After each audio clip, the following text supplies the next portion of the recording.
Light जल रही है, स्टार्ट करिए। 8C में क्वेश्चन नंबर 5 तक हो गए थे। क्वेश्चन नंबर 6 से स्टार्ट करेंगे हम लोग। क्वेश्चन ये है कि सिद्ध करो कि श्रेणी AR square dash dash dash इसके n पदों के व्युत्क्रमों का योगफल निकालना है। ध्यान से सुनना, इस सीरीज का योगफल नहीं करना है। इन्होंने कहा इस सीरीज के n पदों के व्युत्क्रमों का योगफल करना है। तो एक काम करते हैं, प्रत्येक पद का व्युत्क्रम कर देंगे। सबसे पहला काम, प्रत्येक पद का व्युत्क्रम करने पर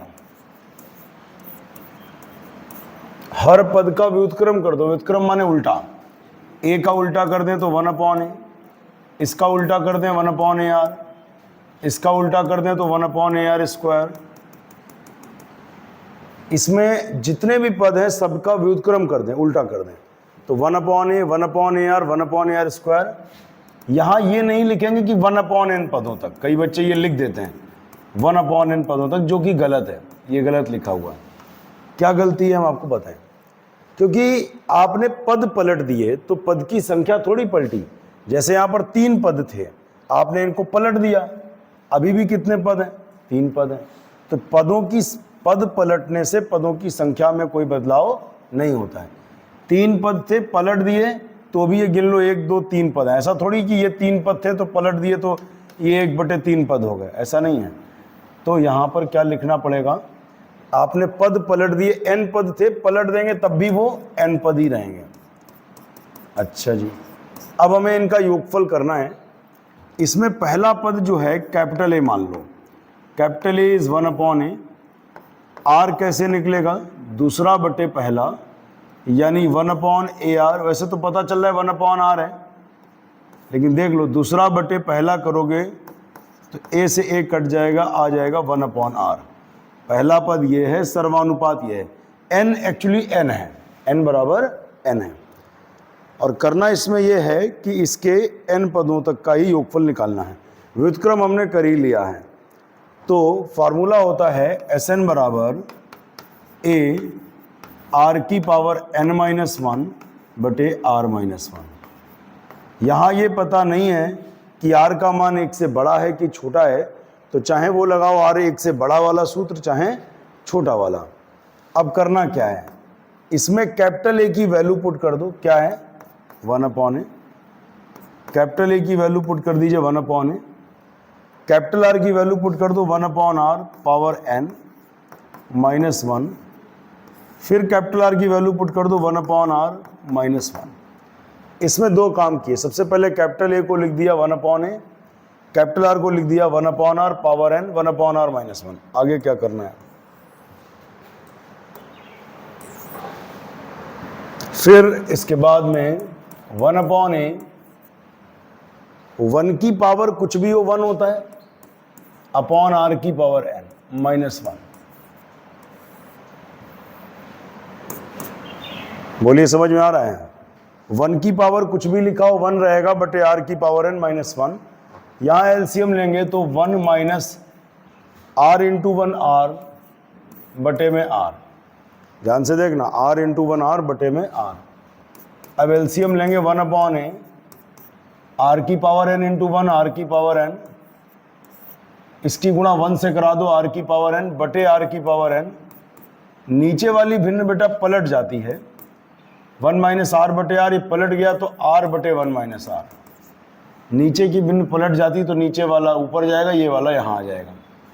अब क्या करें, ऊपर 1 से गुणा होगी तो वही रहेगा 1 माइनस r की power n, a into r की पावर n। ये r की घात 1 है, इसे ले आओ r की घात 1, नीचे लाओगे तो r की घात -1। समझना, ये r की पावर 1 है। अगर इस r की पावर 1 को नीचे ले आए तो r की पावर -1 इंटू आगे है 1 माइनस r। अब क्या करना है, तो 1 माइनस r की पावर n a, ये आधार समान है, गुणा में खाते जुड़ती हैं, तो n-1 इंटू में आ जाएगा 1 माइनस r। और यही हमको क्या करना है, प्रूफ करना था। इसमें सिद्ध करने को दिया गया है। 1 माइनस r को पहले लिख सकते हैं, इसको बाद में लिख सकते हैं, उससे कोई प्रॉब्लम नहीं होगी। तो ये क्वेश्चन कंप्लीट हुआ। अगले क्वेश्चन पे आ जाओ। इसमें लिखा है कि उन चार नंबर्स को निकालो जिसमें पहली 3 एपी में हो, अंतिम 3 जीपी में हो। पहली और चौथी का योगफल 11 है, दूसरी और तीसरी का योगफल 10 है। कैसे करोगे? सबसे पहले 4 संख्याएं आपने ये मान ली। इसमें इन्होंने कहा कि पहली 3 एपी में हो, समांतर श्रेणी में हो, तो A B C are in AP. पहले 3 पद समांतर श्रेणी में हो तो A B C are in AP. अगर 3 पद एपी में हो तो रूल होता है कि बीच वाले का दोगुना इसके योगफल के बराबर होता है। अगर 3 पद एपी में हो, रूल याद कर लीजिए, बीच वाले का दोगुना इसके योगफल के बराबर। ये एपी की प्रॉपर्टी रटी होनी चाहिए कि अगर 3 पद एपी में हैं तो बीच वाली नंबर का डबल इधर उधर के योग के बराबर होगा। आगे इन्होंने क्या कहा? आगे इन्होंने कहा कि लास्ट की 3 जीपी में है, यानी B C D are in GP.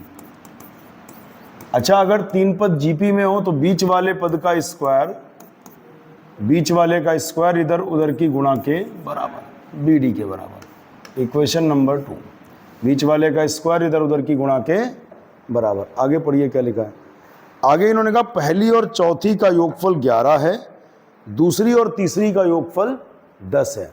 मतलब कह रहे हैं कि पहली और चौथी का योगफल 11 है, यानी a प्लस डी बराबर 11। पहली और चौथी का योगफल कितना है? 11, इक्वेशन 3। फिर कह रहे हैं दूसरी और तीसरी का योगफल कितना है? 10, यानी b प्लस सी बराबर 10। सब लोग ध्यान से समझो, इन्होंने क्या कहा? पहली और चौथी का योगफल 11 है, पहली और चौथी का योगफल 11 है। फिर क्या कहा कि दूसरी और तीसरी का योगफल यानी b प्लस सी कितना है? 10 है। फिर आगे ये कह रहे हैं कि संख्याएं निकालो। अब आप निकालो चारों संख्याएं, मतलब इन 4 समीकरणों का यूज करना है, 1 2 3 4, इनको सॉल्व करिए, ए बी सी डी के मान निकालिए। तो फिर से समझ लो क्या क्या चीजें थी। पहली 3 एपी में है, एपी की कंडीशन ये, आखिरी 3 जीपी में है, उससे कंडीशन ये बनी। पहली चौथी को जोड़ने पर 11 आता है, दूसरी तीसरी को जोड़ने पर 10 आता है। इनको सॉल्व करने के लिए जरूरी नहीं वही करो जो हम करें, अपने हिसाब से आप करिए सवाल को। तो कैसे करोगे? कोई भी एक इक्वेशन उठा लो। मान लो हमने समीकरण नंबर 3 उठाया, यहां से आसान पड़ेगा थोड़ा। समीकरण 3 क्या कहता है कि a प्लस डी बराबर 11। इसमें a का मान यहां से निकालो, जरा बताओ a का मान क्या आएगा। यहां से अगर a निकालने को बोल रहे हैं तो प्लस का c उधर गया माइनस c, तो a बराबर 2b माइनस c। a का मान यहां से निकलेगा, प्लस c इधर जाएगा माइनस c, a बराबर 2b माइनस c, a बराबर 2b माइनस c। यहां से d का मान निकालो बेटा, क्या होगा? d का मान निकालोगे तो क्या होगा? ये b बटे में आएगा, d बराबर c स्क्वायर बटे b। यहां से d का मान निकालो तो b यहां से बटे में जाएगा, d बराबर c स्क्वायर बटे b बराबर 11। अच्छा, अब क्या करना है?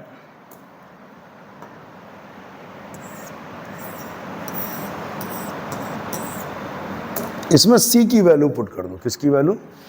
समीकरण 4 से c निकालो, जरा क्या है। c निकाल लो चाहे b निकाल लो, आपका मन। समीकरण 4 से c निकालो। यहां से अगर c निकालेंगे तो क्या आएगा? प्लस का b इधर जाएगा तो माइनस b, c बराबर 10 माइनस b। प्लस का b उधर गया माइनस b, इसमें c की वैल्यू रख दो 10 माइनस b, तो 2b माइनस c, c की वैल्यू रख दो 10 माइनस b, c की वैल्यू रख दो 10 माइनस b का whole square upon b is equal to 11। c का मान यहाँ पे रख देंगे, बताओ क्या वहाँ से देखो। c बराबर 10 माइनस b, 10 माइनस b यहाँ पे रख दीजिए, सॉल्व कर लीजिए। फिर 2b minus 10 minus minus plus b। अब करना क्या है? इसे बस सब कुछ b में हो गया ना, बस काम बन गया। सारी इक्वेशन b में हो गई, सॉल्व करोगे b आ ही जाएगा। देखना कैसे लगेगा। a माइनस b का होल स्क्वायर खोलो, क्या होता है? a square plus b square minus 2ab, 10 का वर्ग 100, b स्क्वायर, फिर 2ab, तो 2 दाम 20, 20b माइनस का 20b, अपॉन में क्या है b इज इक्वल टू 11। इसमें b से गुणा कर दो, दोनों तरफ किससे गुणा कर दो, b से। b से गुणा करो तो 2b और b की गुणा क्या हो गई, 2b square minus 10b plus bb की गुणा क्या हो गई, b स्क्वायर। फिर यहाँ b से गुणा करो, b से b कट गया तो आ गया 100 plus b square minus 20b। इसमें b से गुणा करो तो हो गया 11b। ये समझे, इसमें b से गुणा करी, bb की गुणा b स्क्वायर, b से गुणा 10b, b से गुणा b स्क्वायर, b से गुणा bb कट गया, यहाँ b से गुणा करो तो 11b। आगे बढ़ते हैं, 2 और 1 3 और 1 4, तो ये हो गया 4b स्क्वायर, 2 1 3 1 4। अच्छा 20 और 10 कितने होते हैं, 30। 20 और 10 30, माइनस का 30b प्लस के 11b इधर आया तो माइनस 11b प्लस 100 बराबर 0। 4b स्क्वायर 30 और 11 41b प्लस 100 बराबर 0। अब इसमें क्या करना है, 100 चकू 400, 400 के ऐसे दो फैक्टर बताने हैं तुम्हें, 400 के ऐसे दो फैक्टर बताने हैं कि जोड़ने पर 41 हो जाए और वो फैक्टर होंगे 25 16। आप लोग प्रॉपर करके देखना, मुझे तो याद ही है। इसकी गुणा करें तो 16 25 80 का 0 हासिल लगे 8, 16 दूनी 32 और 8 40, और 25 16 जोड़ कर देखो 25 6 31 और 10 41। इसका मतलब मामला ठीक है। तो यहाँ पर हम क्या करने वाले हैं, 41 को लिख लेंगे, 41b को लिख लेंगे 16b और 25b प्लस 100। देखो 25 और 6 31 और 10 41। इसमें 4b common, 4 common, b common बचा b, फिर b कॉमन तो 4 चक्कू 16। इसमें माइनस का 5 कॉमन, नहीं 25 कॉमन तो यहाँ b बचेगा, माइनस कॉमन लिया है, माइनस हो गया 25 चक्कू 100 बराबर 0। b माइनस 4 पूरे में से कॉमन लिया, बचा 4b माइनस 25 बराबर 0। अब क्या करना है,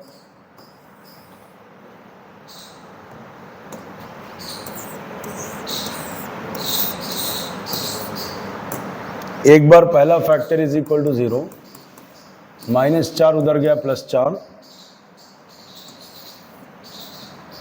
एक बार दूसरा factor is equal to 0, minus 25 उधर गया प्लस 25 बटे 4। तो बेटा b के दो मान आ गए, एक मान आ गया 4 और एक मान आ गया 25/4। तो b के दो मान आ गए, एक 4 और एक 25/4। अब क्या करना है बेटा, ये बताओ कि c बराबर कितना। b आ गया है, b का मान यहां रखोगे तो c आ जाएगा। तो कुल मिला के b प्लस c अगर 10 था तो हम यूज कर सकते हैं, पीछे लिखा था c बराबर 10 माइनस बी, c बराबर 10 माइनस बी। इसमें आप एक काम कर लो, b का मान रख दो 4, तो 10 में से 4 गए तो कितना हुआ 6। एक संख्या तो ये आ गई, दो आंसर आएंगे बेटा सारे में, क्योंकि b के दो निकले, अब सबके दो निकलेंगे।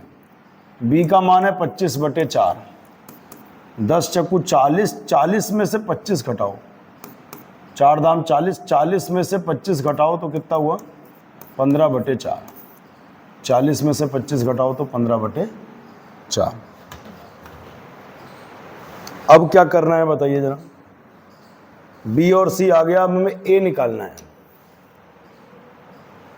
a यहां से निकलेगा, a बराबर क्या था 2b माइनस c, a बराबर क्या था, a बराबर था 2b माइनस c। यहां पर भी वही लिखेंगे, a बराबर 2b माइनस c।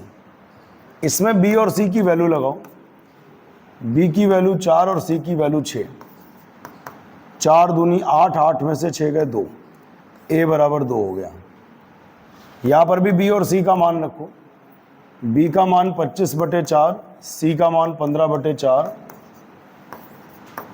4 एलसीएम ले लो, 25 दूना 50, 50 में से 15 गए तो 35/4, a का मान 35/4, यहाँ a का मान 2। बेटा ए बी सी आ गया, अभी एक चीज रह गई, क्या? डी रह गई। तो डी के साथ कोई इक्वेशन ढूंढो, पीछे कहाँ दी थी बताओ। ये थी a प्लस डी बराबर 11, a प्लस डी बराबर, इसी का यूज कर लेते हैं। a प्लस डी कितना था शुरुआत में? a का मान 2 रख दो, तो 11 में से 2 घटेंगे तो 9 बचेंगे, d बराबर 9। फिर आप देखो ऊपर क्या करना है, यहां पे भी a प्लस डी 11 है, a का मान 35/4 प्लस d बराबर 11।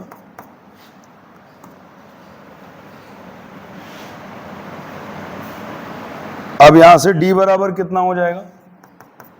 प्लस 35/4 उधर गया, माइनस 35/4, 11 चौकू 44, 44 में 35 घटाओ, 14 में से 5 गए 9, 3 9/4, d बराबर 9/4।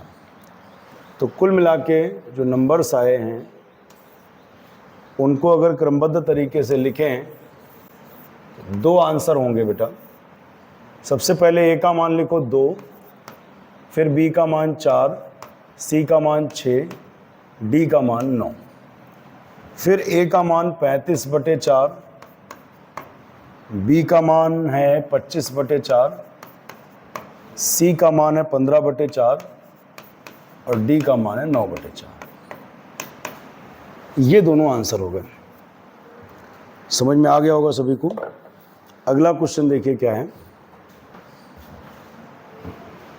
इसमें लिखा है 8वें प्रश्न में, किसी जीपी का दूसरा पद -1/2 है और 5वां पद 1/16 है ना। दूसरे पद को हम लोग a2 से लिखते हैं, a2 जो है वो -1/2 है दूसरा पद। फिर इन्होंने बोला कि 5वां पद 1/16 है, 5वें को a5 लिखते हैं। और फिर ये कह रहे हैं कि 8 पदों का योगफल निकालो। बेटा योगफल को किससे लिखते हैं याद कर लो, योगफल को s से लिखते हैं। 8 पद है तो सफिक्स में 8 रहेगा, s8 चाहिए अपने को। पहले तो इनसे ar निकल आएगा। माना जीपी का पहला पद a है और सर्वानुपात क्या है जी? पहला पद a है, सर्वानुपात r है। a2 बराबर क्या हो जाएगा देखना जरा, 2 है तो 2 में से 1 गया 1, a2 बराबर 2 में 1 गया, a2 बराबर ar पावर 1 बराबर -1/2, इक्वेशन 1। a5 क्या है? ar पावर 4, 5 में से 1 गया 4 बराबर 1/16, इक्वेशन नंबर 2। अब हम इसमें क्या करेंगे, इन दोनों समीकरणों को सॉल्व करके ar निकालेंगे। तो 2 को डिवाइड करना है 1 से, डिवाइडिंग 2 बाई 1, ar की पावर 4 अपॉन ar की पावर 1, ये बटे ये बराबर 1/16 बटे -1/2, ये बटे ये बराबर ये बटे ये। अब क्या करना है बताओ जरा, 2 से काटिए इसे, 2 8 16, ए से 1 कट गया। अच्छा ये 4 में से 1 घटेगा तो कितना होगा? 3। भाई आर कट गया समझ लो, तो 4 घात थी 3 बची। अब ये हो गया -1/8। ये किसका घन होता है ये सोचना पड़ेगा। ये -1/2 का घन होता है, आप चेक कर लो भाई, -1/2 -1/2 -1/2। अब माइनस माइनस माइनस 3 बार गुणा हो तो minus minus plus plus minus minus, और 2 दूना 4 दूना 8। अब क्यूब बटा दीजिए तो r की वैल्यू कितनी होकर निकल के आई? -1/2 निकल के आई, r आ गया। अब हमें a चाहिए, ar बराबर कितना है? -1/2 है। इसमें r की वैल्यू रख दो -1/2, यहां पर भी है -1/2, पूरा ऐसे कट जाएगा। a की वैल्यू 1, a की वैल्यू कितनी? 1। a और r आ गया। अब आगे की कहानी समझना। Sn बराबर एक फार्मूला है a, r का जो मान है वो 1 से छोटा है कि बड़ा, ये देखना है। तो माइनस में इसका मतलब 1 से छोटा है, माइनस में जो भी नंबर है वो 1 से छोटा ही होगा। a1 माइनस आर की पावर n बटे 1 माइनस आर। इसमें a और r का मान रखना है। किसका मान? a और r का। a का वैल्यू क्या है बताइए जरा? 1। आर का वैल्यू क्या है? आर का वैल्यू है -1/2। टर्म्स हैं कितने? 8 पद हैं। कितने पद हैं? तो n की जगह पर 8 रख दिया जाए, r की जगह पर -1/2 रख दिया जाए।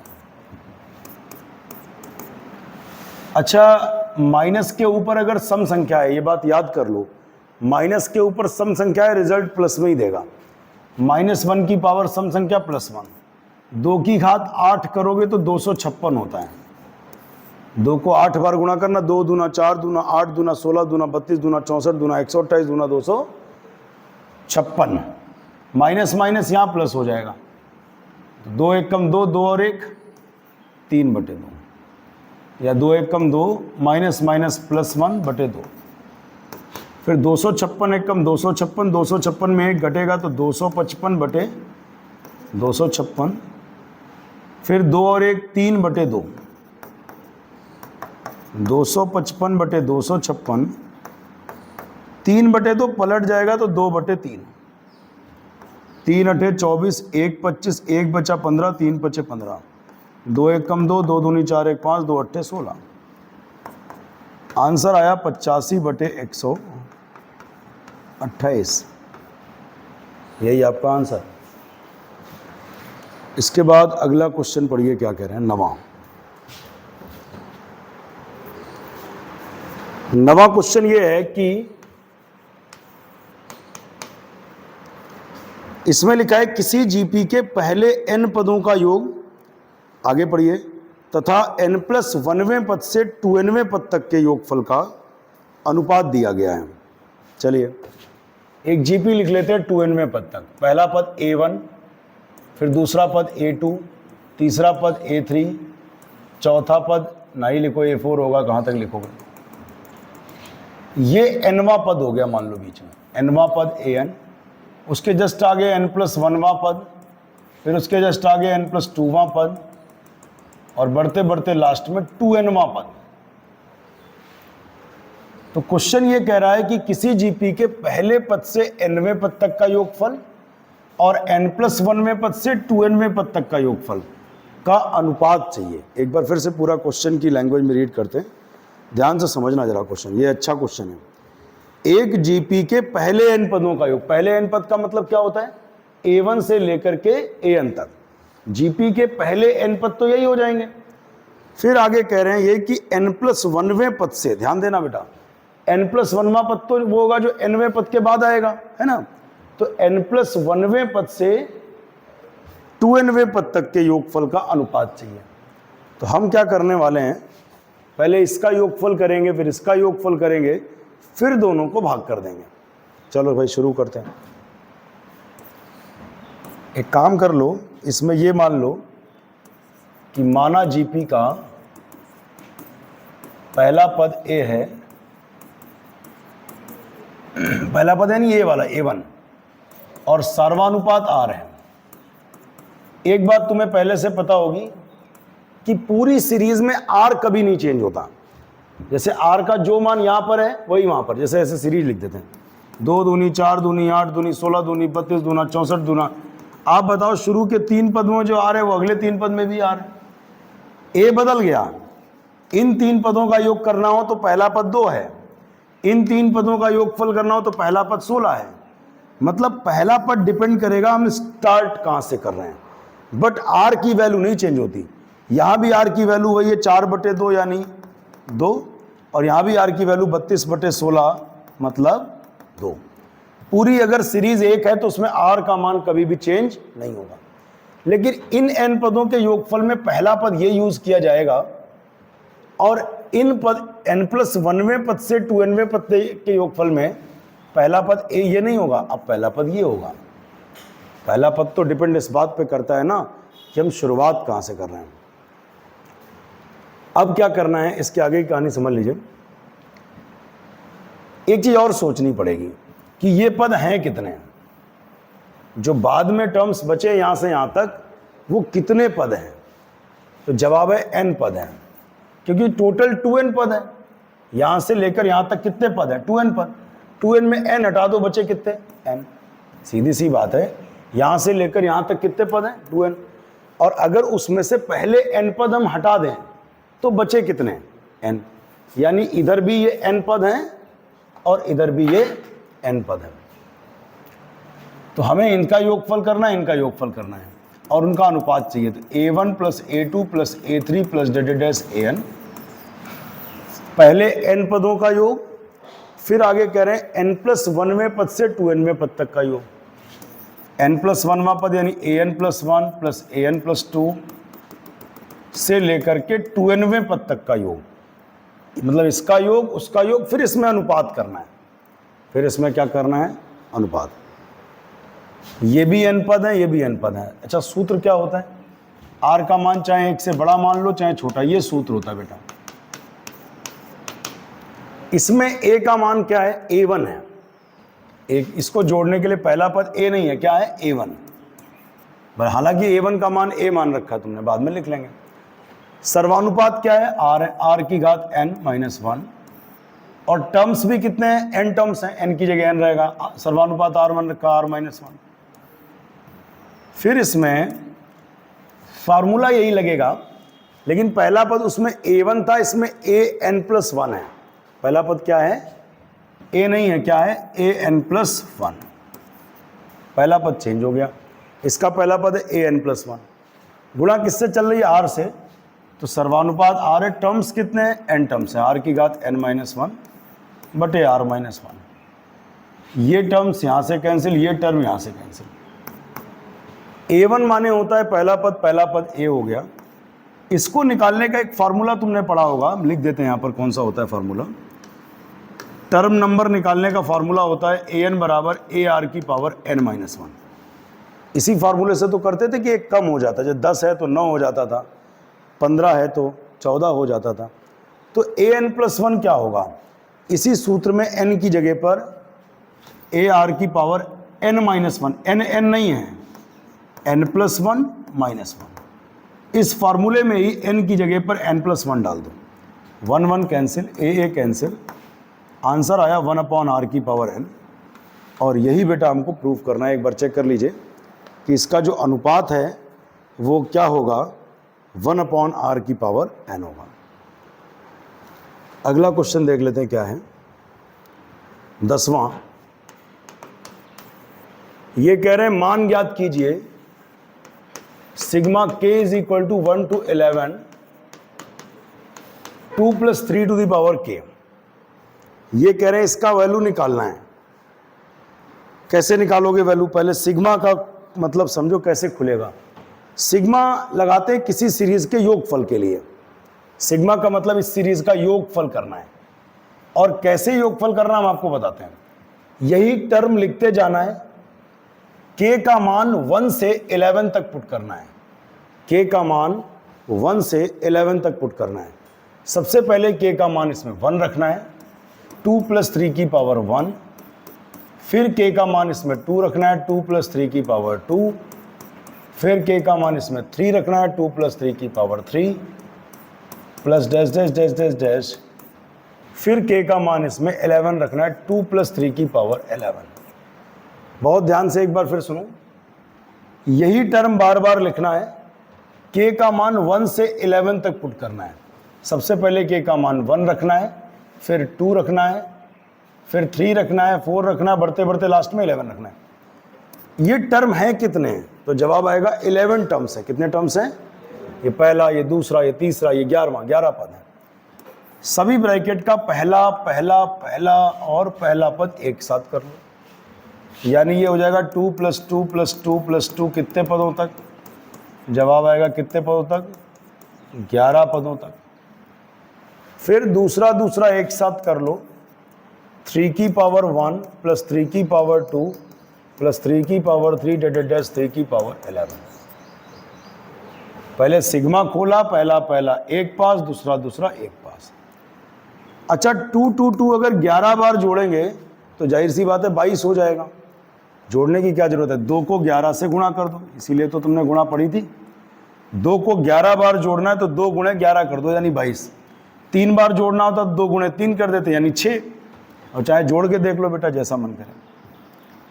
ये जीपी बन गई। इसको जोड़ने का एक फार्मूला होता है ए आर की पावर n-1 बटे r-1, क्योंकि r का मान 3 है, 1 से बड़ा भी है। ये क्या बताया था, 2 गुणे नंबर ऑफ टर्म्स यानी 11। इसमें पहला पद क्या है, 3 है, गुणा किससे चल रही है, इसमें 3 से चल रही है, तो r का मान 3, टर्म्स कितने हैं 11, गुणा किससे चल रही 3 से, 3 माइनस 1, अच्छा 11 दूनी 22, 3 में 1 गया 2, 3 की घात 11 माइनस 1, यही आपका आंसर है।